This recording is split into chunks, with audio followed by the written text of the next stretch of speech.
And then we will continue on with that sound, where we are on sound. And we're having a test, did I say Wednesday in here? Is that what I said? Friday. Did I say Friday in You here? said Friday, yeah. Okay, so Wednesday is engineering physics. Woohoo!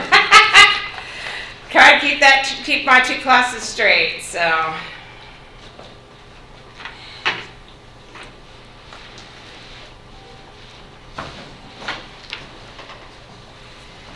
All right, let's see.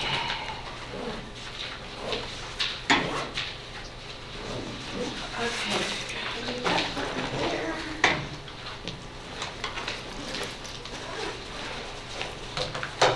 All right, you think I get it by now? No more, right? Yes. Hey! I'm winning! Winner! Okay, so we're going to go over this quiz, and I will tell you what we got here.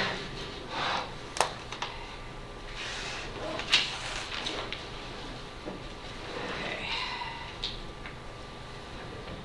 All right, so see if we've got that. Go to the document camera, let's see if it works.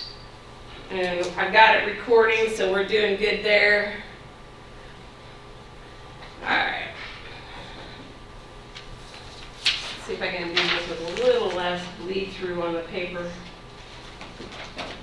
That'll work. We'll do it this way. This will give us a little less bleed through. Okay, so my guess is, so I'm going to ask the question. What did you all think of the quiz last Friday? You thought it was hard. Why did you think it was hard?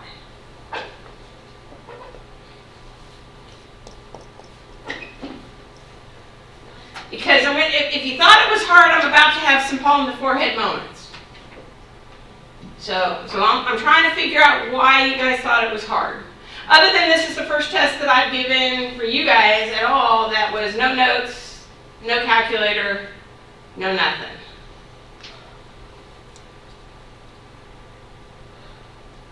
Now, I'm going to tell you some interesting things as we go through the test, or go through the quiz. So everybody's got their quiz back? Okay, so the first problem was, we gave you yt is equal to 3.46 cosine 0.75 t plus pi over 3. Okay, so if I'm coming into a quiz that I'm told that I can't have my notes, one of the first things I'm going to write down on my paper somewhere on the back, maybe on the back of the sheet of paper, is I'm going to write down the formulas that we know, right?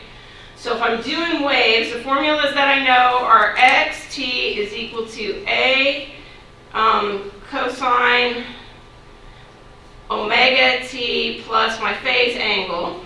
I know that vt is equal to minus a omega sine omega t plus my phase angle. And at is equal to minus a omega squared cosine omega t plus my phase angle. And then I'm going to write down that omega is 2 pi over the frequency. Now, the hard problem, and I will tell you and I will grade you, I actually put it in there, and I thought this one was going to be the hard problem, was the one where I had to remember that that also equaled k over m. And that was the one that I figured people were most likely to miss, which happens to be problem number 8. So that one I put in there, and I figured, the high grade on the test or on the quiz was going to be a 45. Because I figured this would be the one thing that people were going to not remember. So that's kind of the one that I said, okay, that's probably the hard one. But here's the fun part. I had people do this. So let's do number 1. What's the amplitude? 3.46. And I don't think anybody missed that one. Everybody got at least that. Okay? That everybody got the 3.46. So what's the angular frequency? 0.75. 0.75. And I think 90% of you got that one. The next one was, what's the phase angle? Pi divided by 3. It's pi divided by 3. And I think the person or two that didn't get that just left it blank. Okay, the person or two that didn't get that left it blank. But then that got down to what is the frequency and what is the period, and there were a lot of people that missed it the way I expected. Meaning that on 4, you get omega is equal to 2 pi times the frequency. So the frequency was going to be 0.75 divided by 2 pi. And you got it reversed. You had 2 pi over 0.75, which is the answer for the last one, or got it backwards, And that's to be expected. I mean, it's a quiz, and we all do weird things on a quiz, and we get it in reverse. But this is the puzzling part. When you go down later on, I had people write omega is equal to 2 pi times the frequency later on the quiz and missed it on this part. Or had it correct on this one and missed it later in the quiz. I even had people write these equations down correctly, because that right there, number 7, that's the essence of number 7. And if you got this stuff written down, I think I gave you 4 points on it. I intended for you to actually put the numbers in. But if you got this part written down, you got the bulk for number 7. So I got people that got that far. And so from a test-taking point of view, you got the answers to the test someplace else in the text. Number 5 is what's the relationship between frequency and period? What I was after was this right here.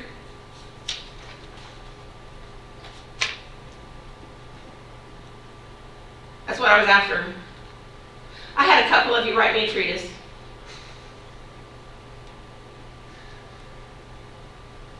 I had a couple that wrote a whole thing on it, but that's what I was after. So if I got that part, I should have been able to go back and pull that part. Now, granted, I really wasn't as concerned if you flip-flopped them. Okay, I really wasn't that concerned, because again, you're on a quiz, you're under pressure, and so that didn't concern me at all that you flip-flopped them.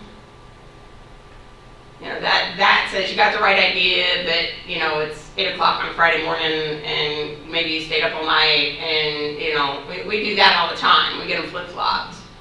So that part was a little. So when you're studying for your test, we said next Friday. Is that what we said? Next Friday. So when you're studying for your test next Friday, that's why I wanted to make sure you guys got this quiz back, because you're likely to see these kinds of problems on the test. Totally likely to see these kinds of problems on the test. Now, I will tell you that this test is going to be a little different than what I've done in the past, because I don't have 40 of you, like I did last semester. For whatever reason, going from Physics 1 to Physics 2, the numbers fall off. Not everybody has to take Physics 2. It's kind of one of those facts of life. But, so it's likely the test is going to be a mix of multiple choice and actual write out the problems. Okay? And partially because I do want to do the label problem. So there's a graph. We got our graph of our wave. And I asked you to give me the amplitude and the period. So here's the period. Here's the amplitude. And that's all I was expecting. And that's hard to do a multiple choice. I could do it as a multiple choice. amplitude and period are given by represented A and B, but that's actually harder to write that question, and it's even harder to grade. So that's what I was expecting. Kudos for those people who actually wrote it out. Okay, kudos for those people who actually wrote it out. But that's what I was expecting for that. And to be perfectly honest, I think almost everybody got that one. Did have a couple people make it a little hard, but I think I got almost everybody that got that one. Oh, shorter paper. It's all right. We can. So the next one, we had the graph, and I'll tell you what I was really lenient on how we counted stuff, because I didn't start specifically at 0.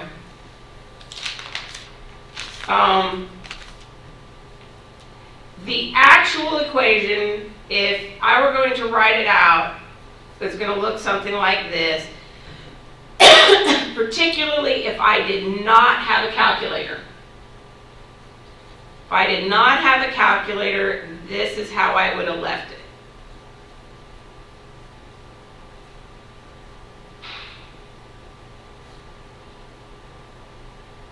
Because the phase angle tells me where we're going to start, and I read that as 0.875.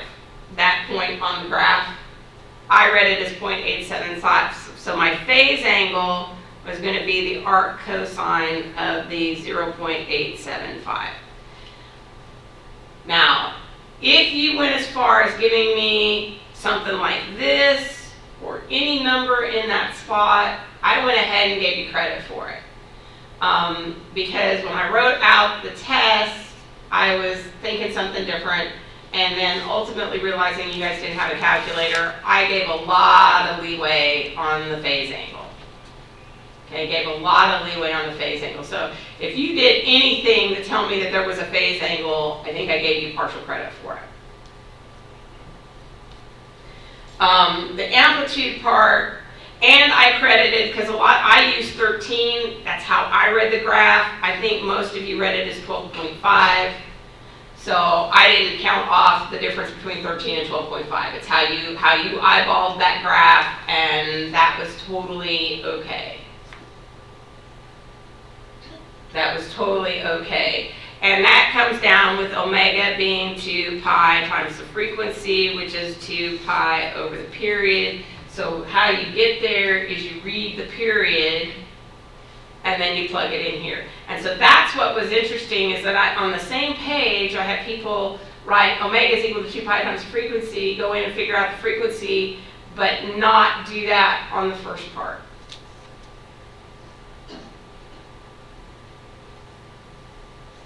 So that's one of the things that you kind of want to look at. Okay, number four, F, the magnitude of F is equal to Kx. Remember, X is a change in X, and the change in X is 15 minus 5, which is going to give me my 10 centimeters, which is equal to 0.1 meters.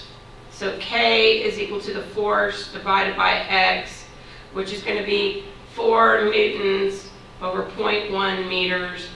And if you left it like that, you got credit. Because again, I didn't have the calculator, but that one's also pretty easy. It was 40 newton meters.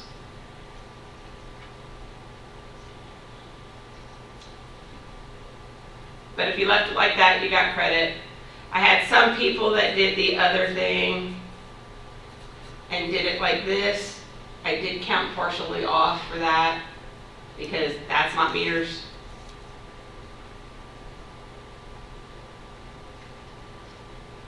And folks, if you show your work, you could get partial credit, and you could get most credit, because I had some folks that kind of do the same thing when you're doing stuff in your head, where you got a weird number here, like 20 newton meters or something. it's possible that you just didn't account for, or you made this jump to this in your head and didn't do it right. But if you only give me the answer, I can't tell you. I can't give you partial credit.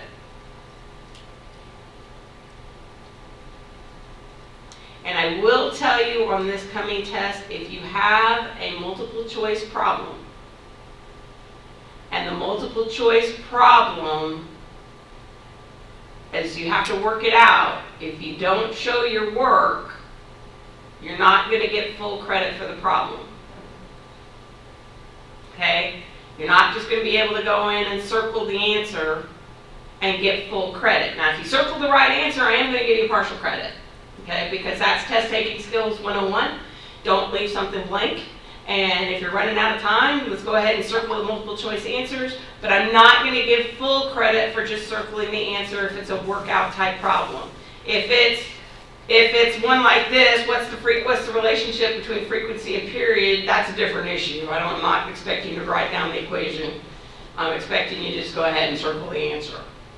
But if it is a question where we're saying, I want you to write out or work the problem, I want to see the work.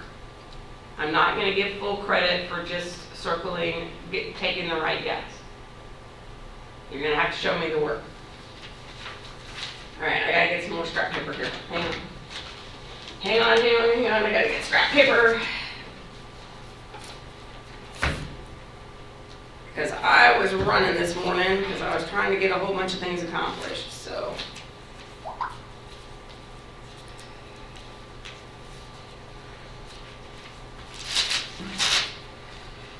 Okay. So we already did number 5, the different relationship between frequency and period. On this one, we had the bead traveling around the hoop, and we're told it was 0.5 hertz. We had that bead traveling around the hoop. And this was the other place that people wrote down omega is equal to 2 pi times the frequency. So I know people knew that omega was 2 pi times the frequency, and I'm proud of you guys. Okay? So if we know the frequency, hertz is frequency, so that's going to be 2 pi times 0.5. And this is where we had the arithmetic errors, trying to do something in our head kicked in. Because if I look at 0.5, I get 2 pi 1 over 2. My answer ends up being pi. I think I had a few of you do some weird arithmetic in your head. Nate? Shaylee? Okay, here you go. We're going over the quiz. Okay.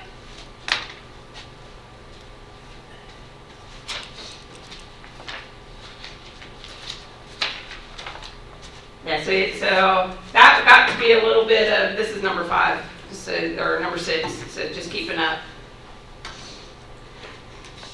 And I had some people do the weird thing, and again, I think it's 8 o'clock on Friday morning, so sometimes you get that way. And how do I know that this is frequency and not period? This is equals, not period. Because frequency is in hertz. Hertz is equal to 1 over seconds. Period needs to be in seconds. So I had some folks do the inverse, thinking that this was period, and so did the inverse, and so we got the, and again, I think that's a case of it's Friday morning at 8 o'clock, our brains aren't working, and did you all hear that the state of Oklahoma actually is putting in this year, was one of the bills that went to committee, to change high school start times to like 9 o'clock? Yeah, so, because adolescents don't start their day real early. Changes as you get older.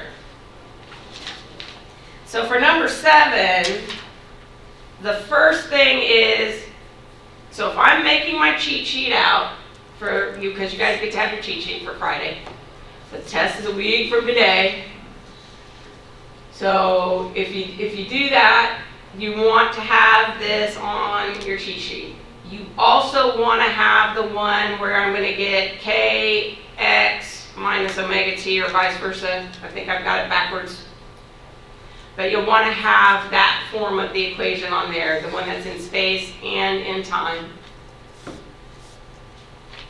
Because you're likely to get a similar problem. If I give you that with the k and the omega, I'm going to likely have you pull information out of that wave equation. I'm likely going to have you pull information out of that wave equation. But as I intended really to have you plug in numbers. So if I got x of t is equal to 3 cosine 0.75 omega t, I really wanted you to write that Vt was equal to minus 3.75 sine 0.75 t. I didn't care whether you went ahead and multiplied that out, because I told you no calculators, so I didn't care if you multiplied that out or not. And then the acceleration times time was going to be minus 3.75 squared cosine 0.75 t. So that was the answer I was intending for, but you got most of the credit if you got that far.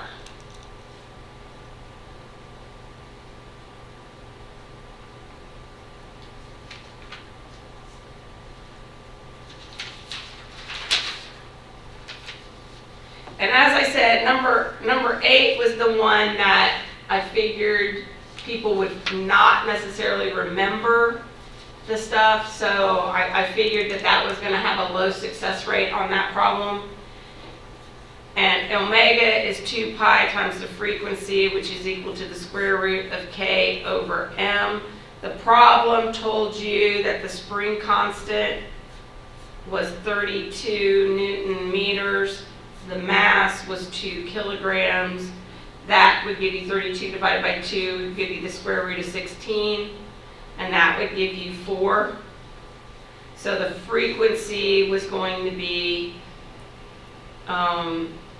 omega divided by 2 pi, which is going to be 4 divided by 2 pi, which is going to be 2 over pi. I did get several people that kind of got close in here, and then being the 8 o'clock on a Friday, arithmetic got a little hokey. I got some value over pi, and it just was like, okay, not quite sure.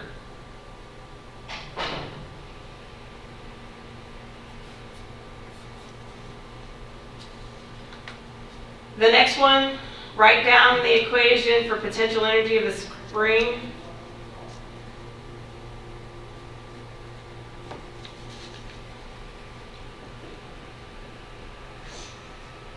I think you guys overthought that one. I think you overthought that one. And the last one about the pendulum. So let's look at pendulum. I'm going to pull it up to the top. What's the velocity at that point? 0. Velocity 0. Velocity down here is the maximum. And then it goes back through the spring, and then that's velocity is equal to 0. Now, so the thing about this one was, that's really what I'm after, was the velocity at the bottom. And I had several people do this and tell me it was at the midpoint. But I was specific on the pendulum. The midpoint is correct if I've got a simple harmonic oscillator, but I was specific to the pendulum, and so I was really wanting the pendulum as it passes through the bottom. So those velocity is at the bottom. Huh? I can't read. What is it you're saying the velocity is at the bottom? Maximum, V-M-A-X. Oh, okay. The maximum is at the bottom. Okay. Yeah, the maximum is at the bottom. And and like I said, I had some of you describe that as it passes through the midpoint of the oscillation. That's great. I'm glad, and that tells me you kind of got the idea and you got the concept. But for this particular problem, I was really looking for through the bottom, or at the bottom. Okay, so now I'm going to ask, was this quiz hard? I told you, unfortunately, it was going to be home forehead moments. Because I think, first of all, you guys came into it with the idea that it's hard. And when you come into it with the mindset that it's going to be hard, you're going to make it hard. We had this discussion yesterday. I am participating in a professional development program that we're going to get together once a month. And it was really interesting. My classmates, just so you know what my classmates were like, my classmates included a PhD in particle physics. She teaches at a community college in North Carolina. They were all community college instructors. But she actually taught at a D1 research institution university, teaches particle physics, and decided she didn't like trying to have to do the research grind anymore, and ended up changing schools and teaches out at community college. Her size community college is about equivalent to what we have here at NOC. In fact, of the ones that we had in our group that were together yesterday, they were all, like I said, all community college people. There was only one group that was at a community college that graduated like 1,000, had about 1,000 people in their intro to engineering programs. So, and it was across like 6 campuses. So, and they're in a major metro area, which is why they had a pretty big number. But so we had that. We had people that have only 5 years experience teaching. We had people that had multiple 25, 30 years of teaching. And one of the things that we were talking about is what makes somebody come to class engaged and motivated to do a class, particularly at 8 a.m. classes. And some of it gets a grade, right? Some of it's because it's on my degree sheet and I don't care.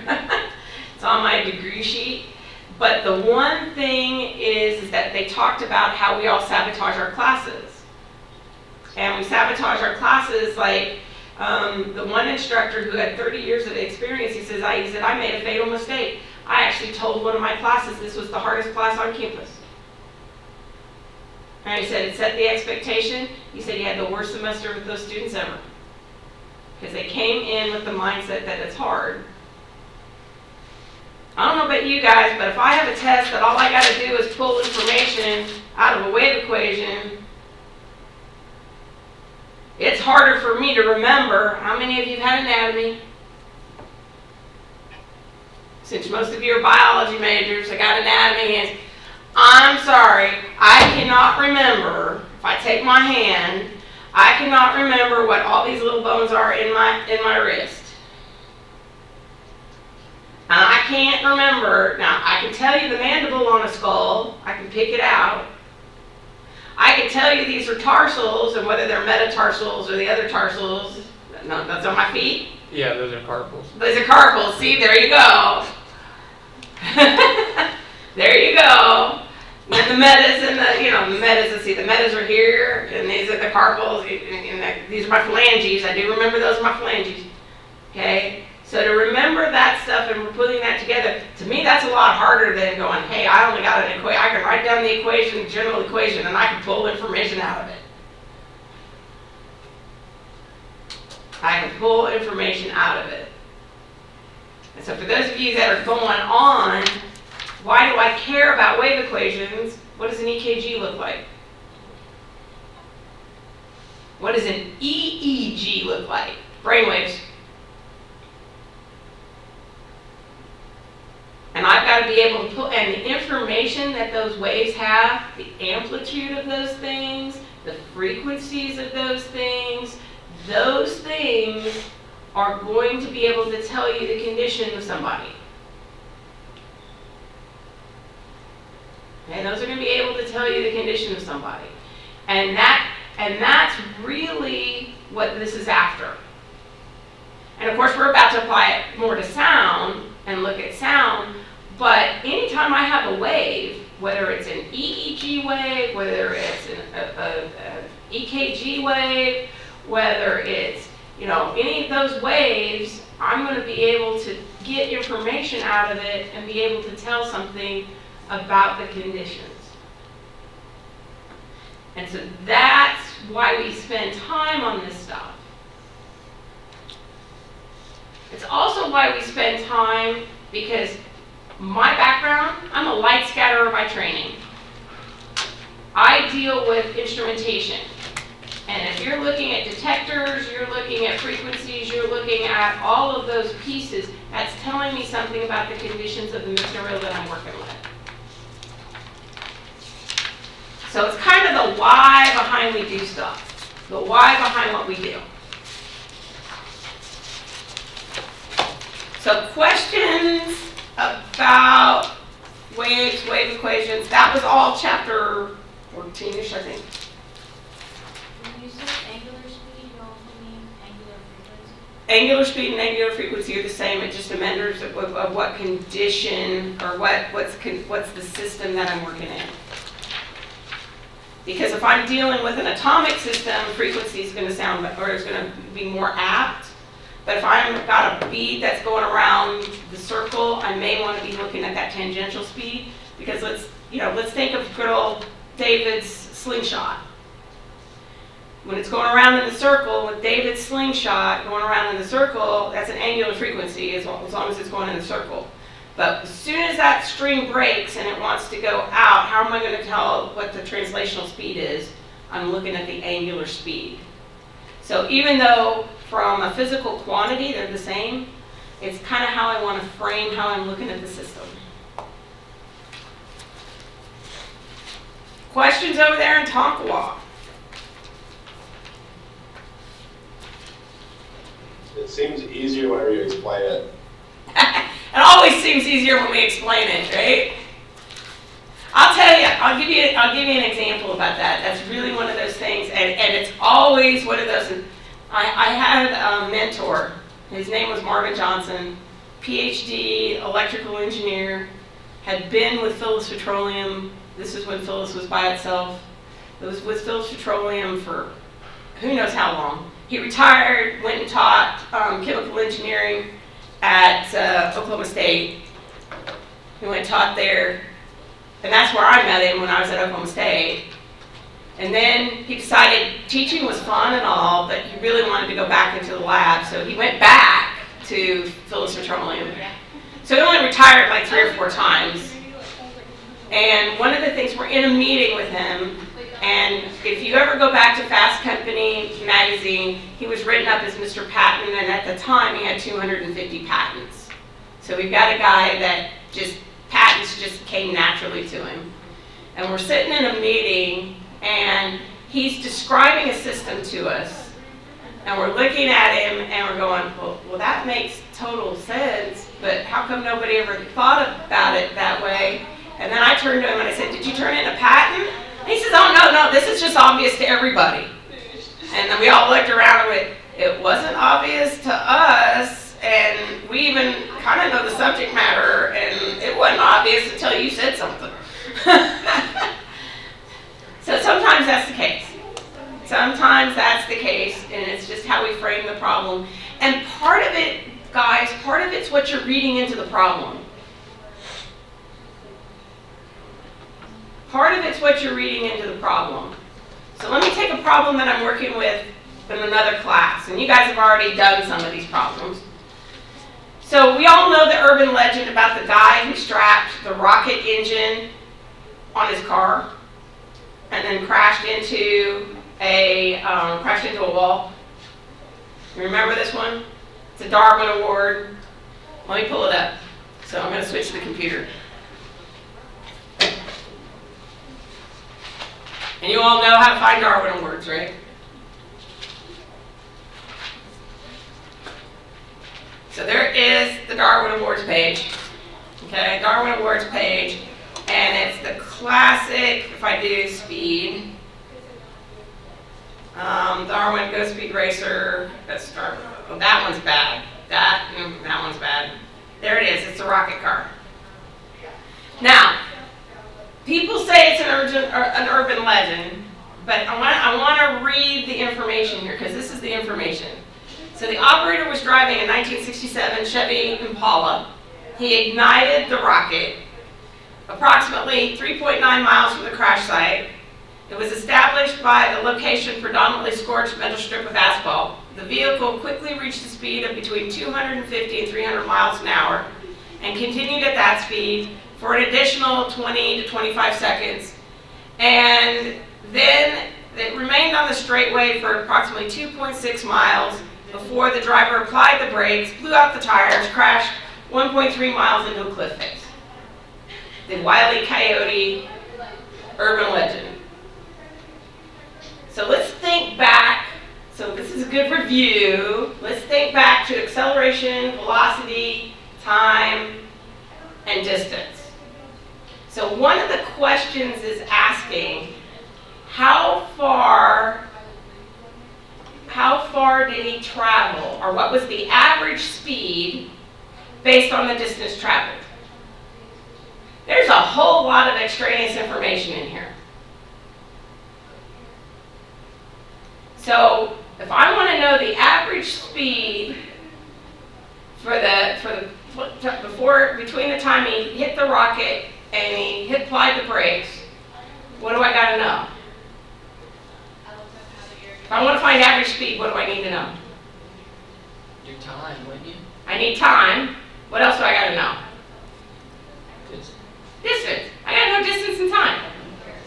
So let's see. He says he starts at, he starts at 3.9 miles from the crash site, but this one said he remained on the straightaway for 2.6 miles. Well, if I'm trying to find the average speed of the time he was on the straightaway, it's 2.6 miles divided by the time, 25 seconds. There's a whole lot of extra verbiage that I don't have to deal with. So I take the 2.6 divided by 25 seconds, we find out what his average speed is. That would be in miles per second. And that's roughly 1 mile per second. So you got that part. Then there was one that asks from the time period at the average speed. It says 250 miles per hour, and we know the time, calculate the distance. And you find out that the 2.6 and the distance aren't the same. So there's a lot of extraneous information. So if we're going into a problem, we've got to pull out the information that we have to have, and we got to pull out the information that we need, and then we got to think about, does this make sense? And this is one of the reasons why this is an urban legend and not reality, is because this doesn't make any sense. It's not even consistent. The data given in the problem isn't even consistent. So that doesn't make any sense. The other thing we got to worry about is what we're reading into the problem. Okay? Because a lot of times, I did an experiment over the weekend, this last weekend, where they gave me a paragraph that all the words, and I think you guys have seen them on Facebook and things like that, that every word in the paragraph has mixed up letters. Except the first letter of each word and the last letter of each word is in the right place. And our brain reads that paragraph, and we read that paragraph as if the letters were all in the same place, because our brain fills in the missing information. Well, our brain, a lot of times, will fill in or provide extra information that we don't need. So we've got to kind of think through that as we're going it. So as you guys are headed towards medical practitioners, or you're headed towards something like that, the tests are going to get different. It's not just, here's my question. You've really got to look at what the situation is, and then the test that I hate the absolute most, there's a test out there that's absolutely the worst. What's the best answer?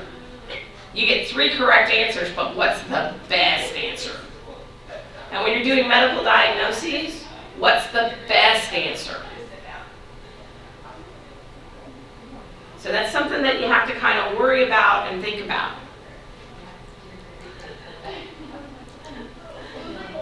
So let's go, let's start playing with sound here.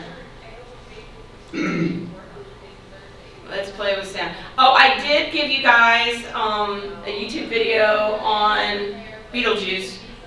And the answer to the question, how bright will it look? If we see it, it will be as bright as the moon.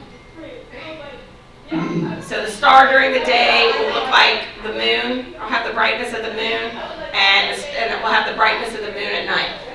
Is what this particular person that they went and referenced to and talked about. But it's pretty cool. So it's in there. It's in the announcements. All right. So we're at week 3.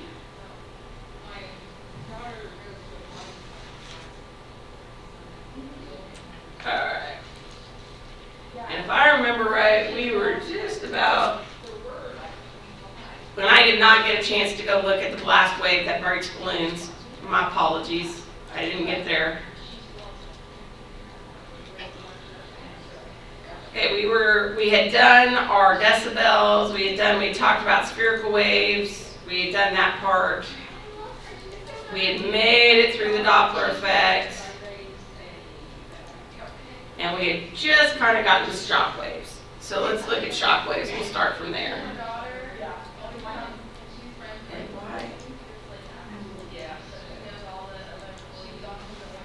Okay.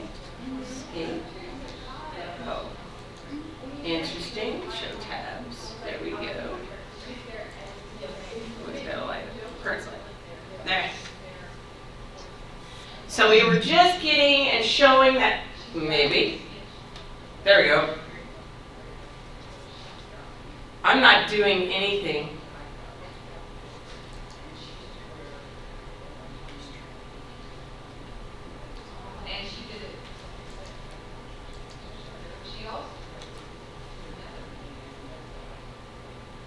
Give it a second.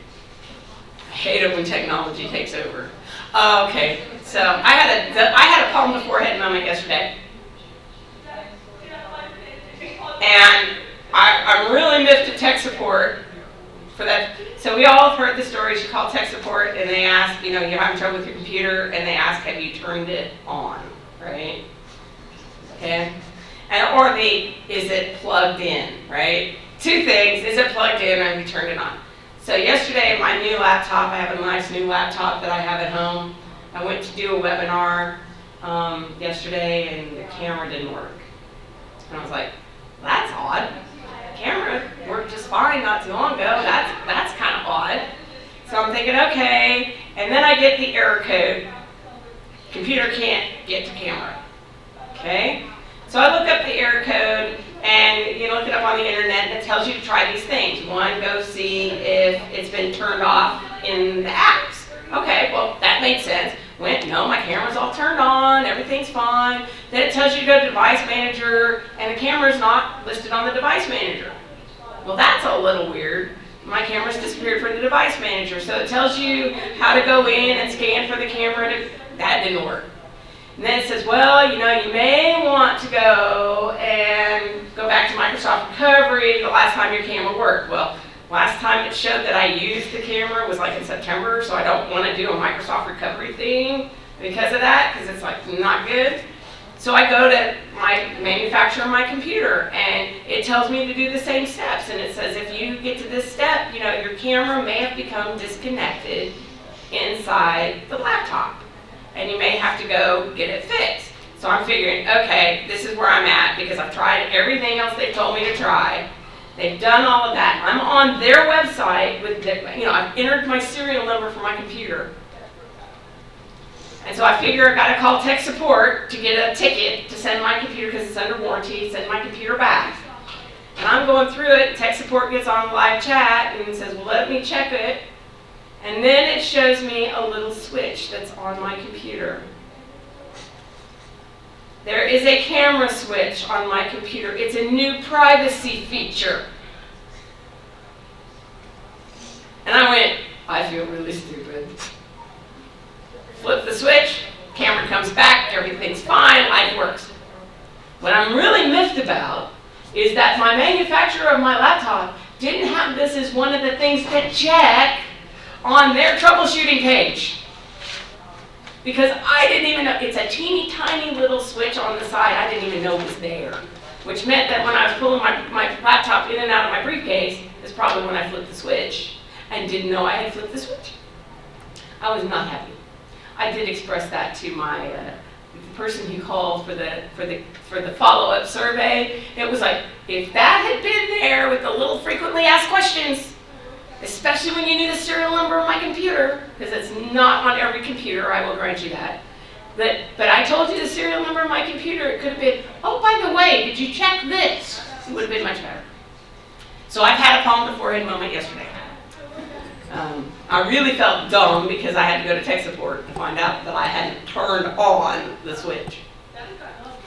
So we're in the shockwaves. And shockwaves, as we were discussing yesterday, is when those things that are going to build up in front of us. Now think about what's happening in the air. If we're doing a sound wave, we are increasing the density of the air and we're catching up to it. And that's why we're going to get the shock wave. We're going to get that shock wave and that density is going to go through. And I told you the story about my grandfather's experience with shock waves. We felt shock waves. We know about shock waves. Anytime there's an explosion, we feel shock waves. We get that aspect of it. And I showed you the picture. The interesting thing about this picture, there are actually two shock waves that are visible. You see the big one, the one we always notice, and you see the little one off the pitot tube that's helping me measure the velocity. That's this little one right there. And if you want to have a whole lot of fun and look at images on the internet, there are a lot of these images on the internet. And basically it has to do with atmospheric conditions. That shock wave instantaneously condenses the water vapor that form droplets, and that's why you're going to get that cone.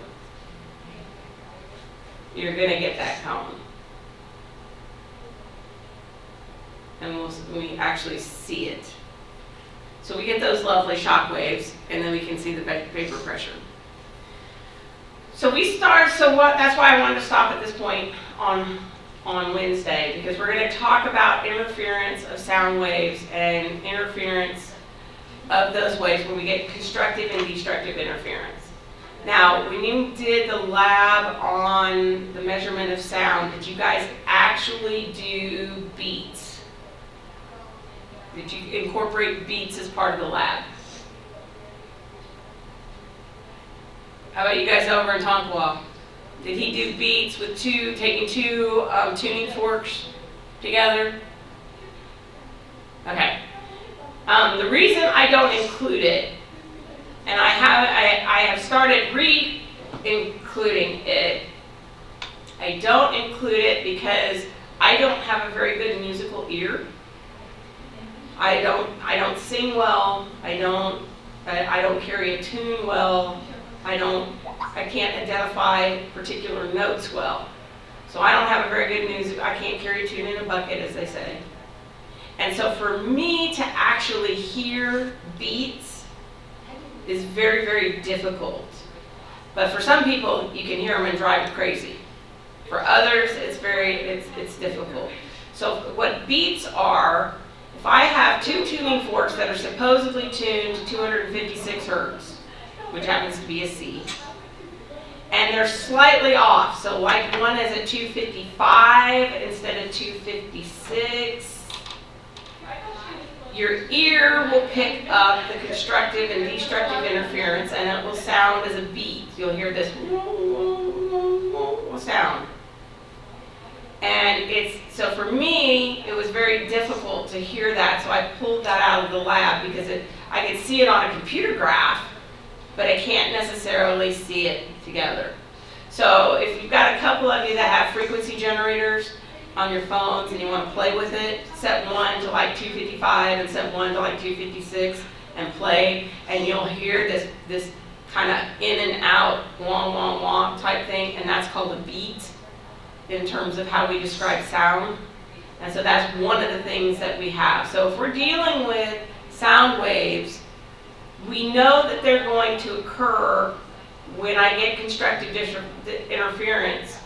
And I will also get path differences. We can look at the path differences to see when I'm going to get that constructive and destructive interference. And it turns out they're quantized. So if we think about quantized, that means it's going to be a whole number. So we're going to see it when the wavelengths come together and they're going to have these integer numbers. So when we reflect back and forth, we get a standing wave. And most of us are very familiar with the standing wave. It looks something like that. Now I'm going to go ahead and scope it because on the screen it's really hard to see. There's going to be a faint line right through here. And we've all seen these standing waves. We get the vibrations and we get it just right that I get a standing wave. Now these are called antinodes, where they're wide apart. Those are antinodes and these are nodes.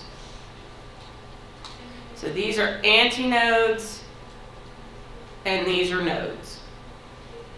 Now we're seeing it in a string, but I can get the same thing that happens in a pipe. We've all blown over the Coke bottle and got the vibrations of the Coke bottle. We've all blown over, and it doesn't matter if it's glass or water.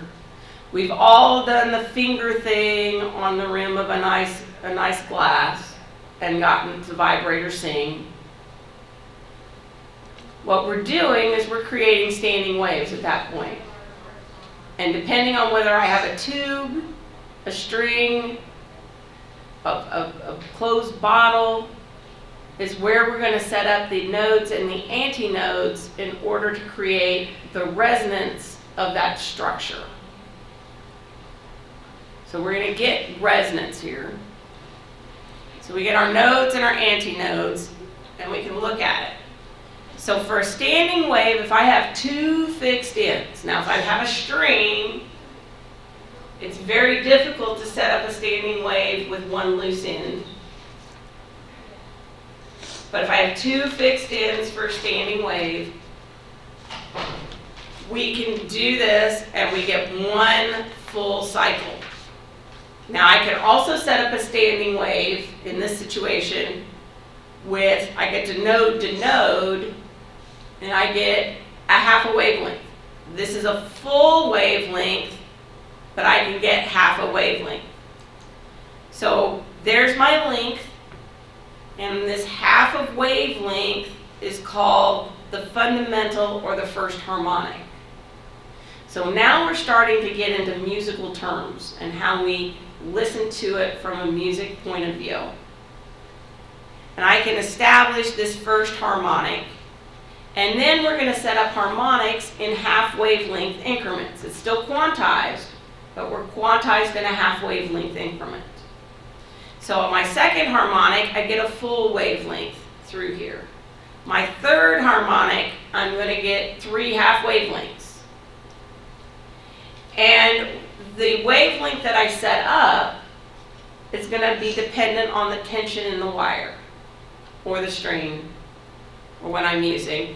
And that's where we get our tension and our linear density of our string. So we can actually calculate what the harmonics are going to be based on the tension in the strings and knowing the linear density in the strings. So if I'm playing guitar, violin, string bass, that's what we're doing when we're getting there, and we're trying to find those resonant frequencies in order for it to work. Now what the box or the body of my guitar or my violin or my fiddle, that's a resonance box that's going to amplify the sound that we get to hear. So that's what we're dealing with. So we get those standing waves. Now the fundamental waves that are in the string that are not in the harmonic are going to get dampened out really quickly, and so we're going to set up that standing wave. So the string selects its standing wave. We can force the vibration, like with a bow or the thing that vibrates the string. we can force that vibration, and those are forced vibrations, but we're said to be in resonance. And we can get resonance in terms of swinging pendulums. And I think some of you have seen the bowling ball example. Let's see if I've got that one. If I go to Blackboard, let's see what I got. Because I got lots of videos on this stuff.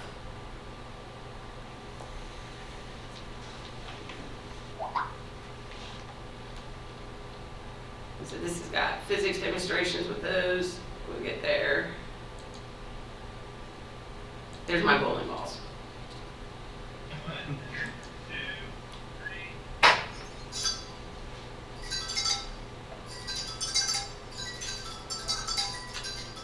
And it'll go into resonance and they'll go out.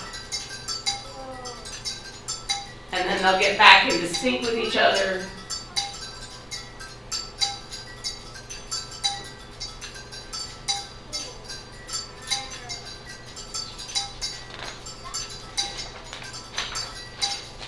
And then now they look like they're totally out of sync with each other. But then they'll fundamentally come back.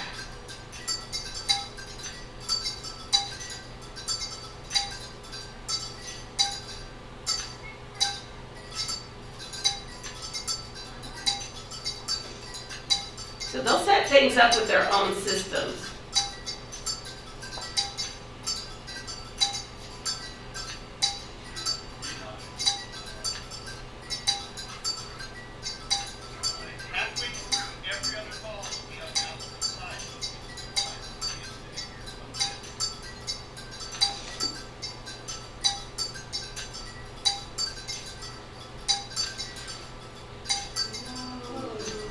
Whoa!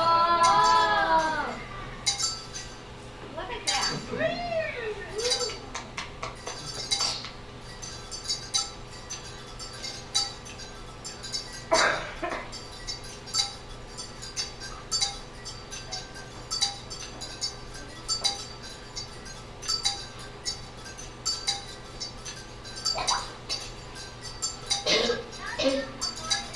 So you can play with those.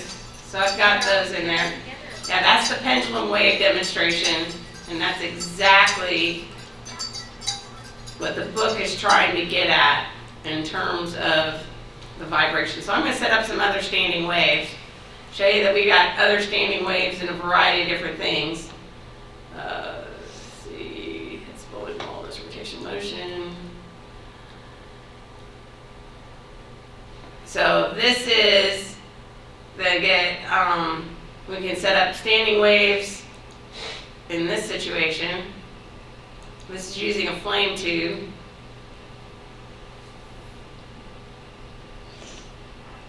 And you can see he's got a frequency generator on that side.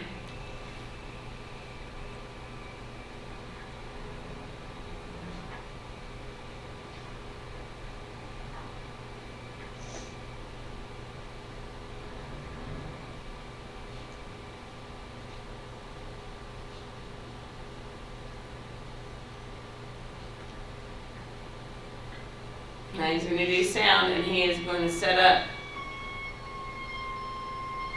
standing waves inside the sound.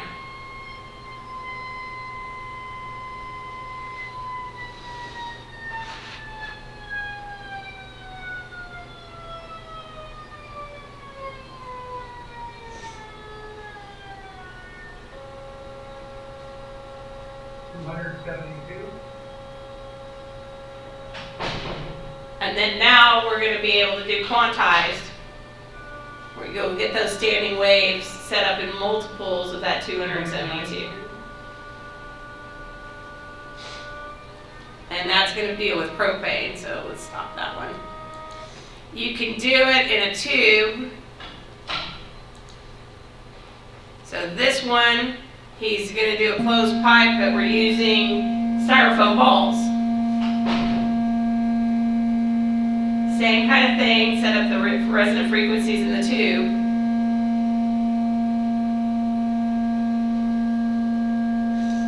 And the balls are going to show you the harmonics.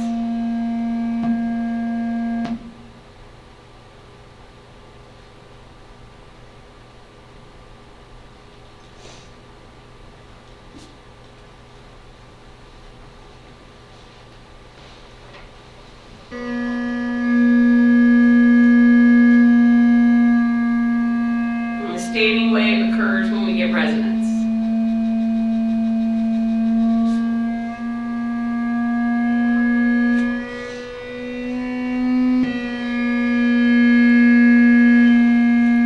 So you can play with that one. This is standing waves in a spring.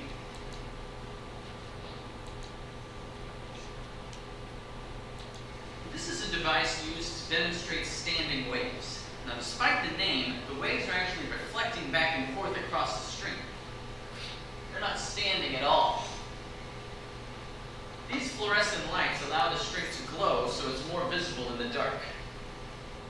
Here's the first standing wave, or fundamental mode.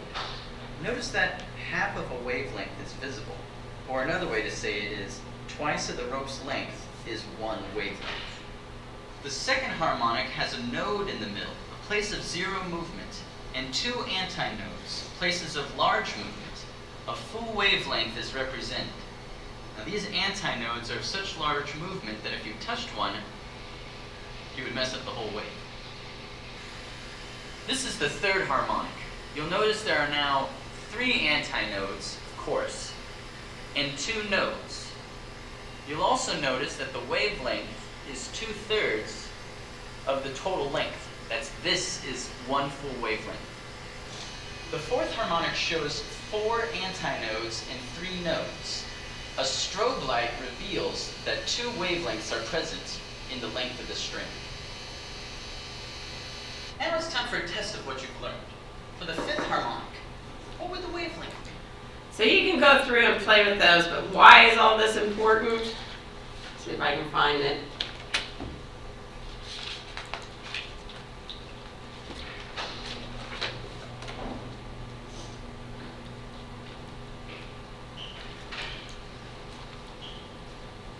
This is why. Now this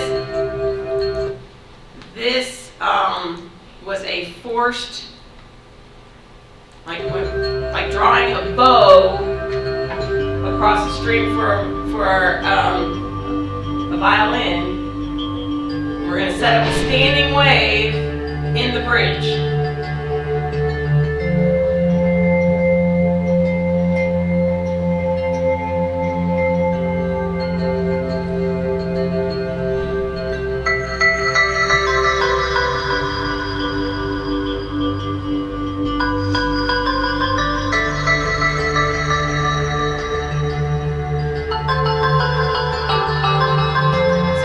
Forced vibration.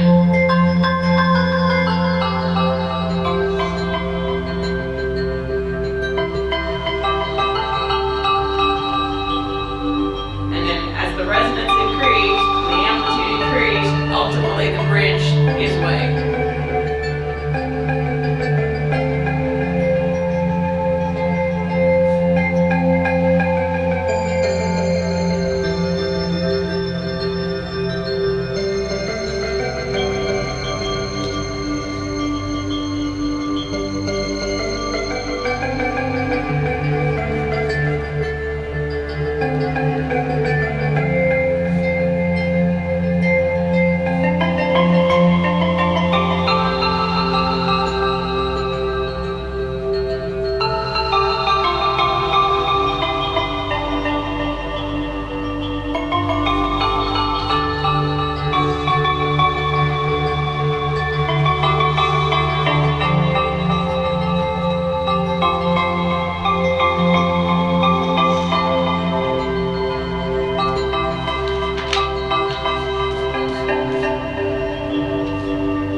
ever done marching or marching bands or things like that, that's why you don't march and step over bridges.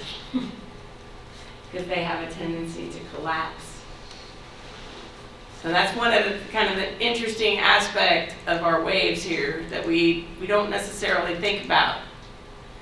So other examples, just showed you one, the Tacoma Narrows Bridge, the Nimitz Freeway in San Francisco, and that was in '89. That was a result of residents, child being pushed on a swing, shattering glasses. Those are all things with resonance. We showed already that you can do it in a column of error. If I have two open ends, I'm going to get the antinodes at the open ends and the nodes in the middle. This is what organ pipes are doing. Flutes, but flutes actually have a closed one. But a lot of wind instruments are using this aspect to get our notes that are there. So we end up with resonance for open end at both. I get antinodes. If I have one end that's closed, the antinode is on the open end, and the closed end gives me a node. So the fundamental frequency in a closed pipe is going to be 1/4 of the wavelength. But I still get that quantization that I can work with on the pipes. So we go in there. Beats is that difference in the frequencies that you can hear. It's part of the sound. Timbre is like color. So frequency relates to pitch. What we call pitch can go back, totally back to frequency. Timbre gives us what we call the color of the sound, which is why a violin is going to sound different than a trumpet, which is why a piano sounds different than a harp, which is why any of those instruments are going to sound different, because we have other frequencies that come in with the sound. This gives us the sound quality. So when we're talking about the scriptures for sound, we can talk about timbre, and timbre gives us that sound quality. Pitch is related to the frequency, but it's not completely. And so frequency is the stimulus, but pitch is our psychological response. So when we're talking about sound, we get pitch. So I can go back and we talk about our descriptors of sound, and here's one that's really good about looking at timbre. And timbre is a lot like color.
that gives you an example of timber.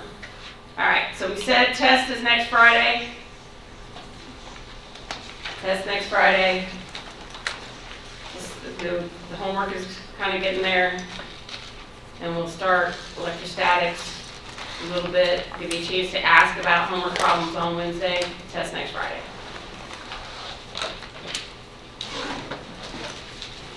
Questions over there in Tonkawa?